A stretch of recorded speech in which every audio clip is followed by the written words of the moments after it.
can be. Who do we have next? Let's check it out. So from India, President Monsudas there. Just taking pictures.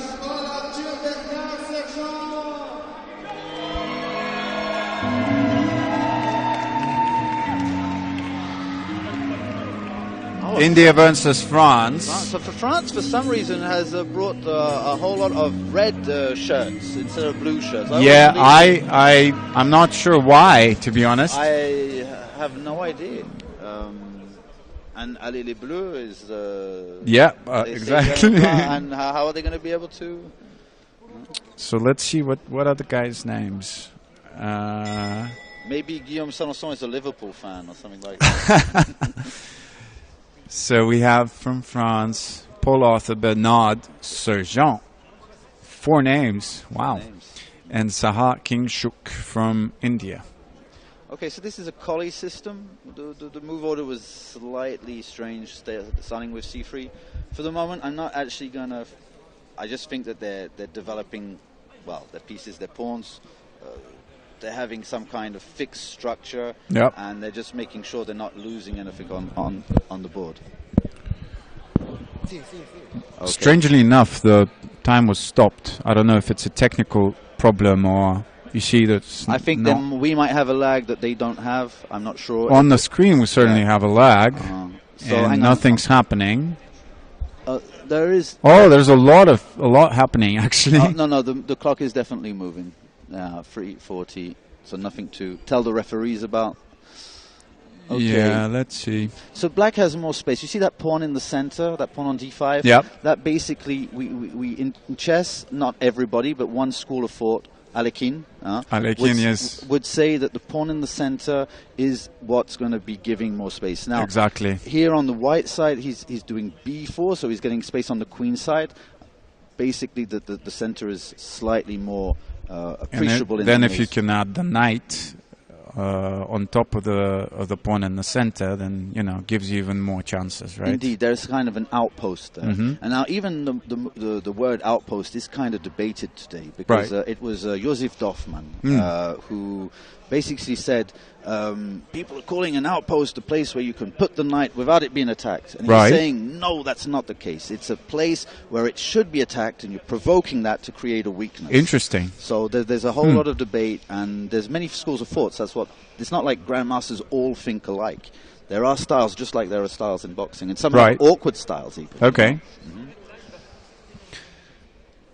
But still, we see here for blacks playing that kind of an aggressive game, taking the center, exactly what you did, retaking tempo is is what the French team, I guess, wants to see from their fighter. Definitely. But as we see, so the pieces are going to towards the center. They are occupying the space, but it is the pawn structure that counts, and those pieces could very well be kicked away. Absolutely. And so that would not be considered a long-term advantage. That might be, though. That was a blunder, no? I think he took a rook, or was it a bishop? No, it could have been a bishop. It was a bishop. It was a bishop, an exchange of bishops.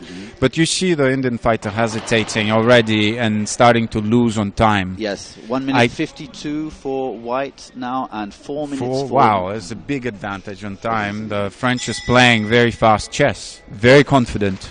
I think he probably, I'm not sure exactly of what his rating is. He has an edge. But I would say that he's probably a FIDE. It looks like it. He's very, very fast, very confident, knows what he's doing.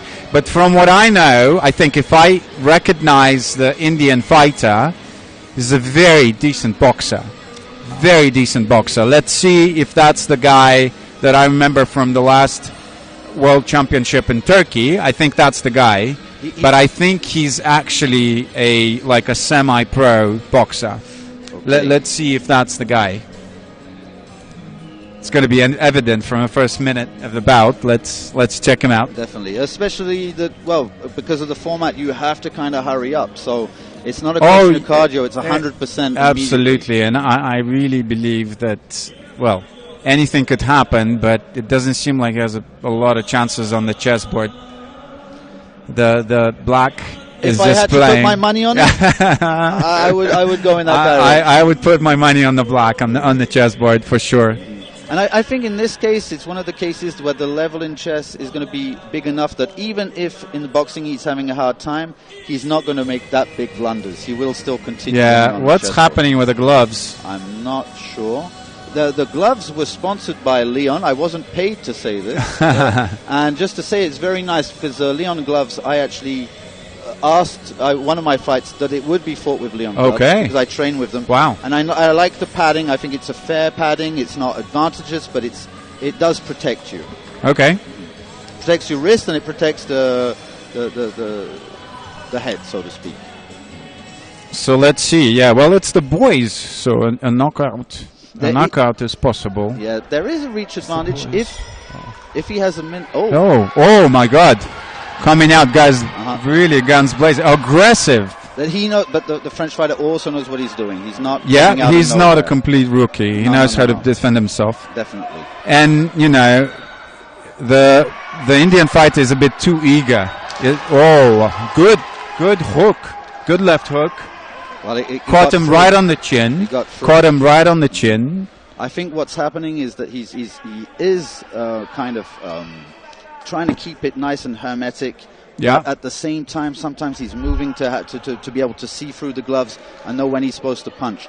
So there's a problem of vision between protection and vision, and they interfere with each other.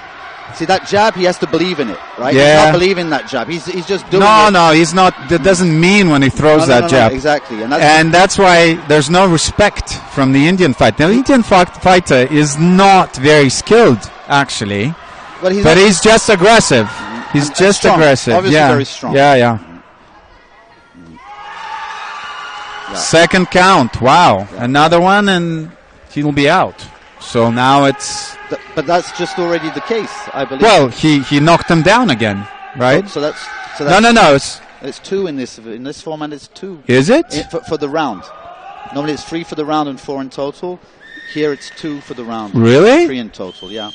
I didn't realize that. Wolfango told me. Yeah, I was. But I think it's actually good because of the shortness. 2 knockdowns in 1 round. Yeah, is the end of the fight. Is the end of the fight. Wow. Which I believe somehow is actually fair. Previously, we used to have it as 3, right? 3 in the round, 4 in total. Okay. And for this format, it's changed. For the 11 round format, it's still. Wow. So yeah, that's the kid. That's the one who actually won a couple of fights in boxing last year. But you're absolutely right to mention he wasn't. Maybe he is better at boxing than what he showed. He's not using his technique, right? No, I think he just went all in. He saw that jab wasn't going to touch, even if it touched him. He wasn't.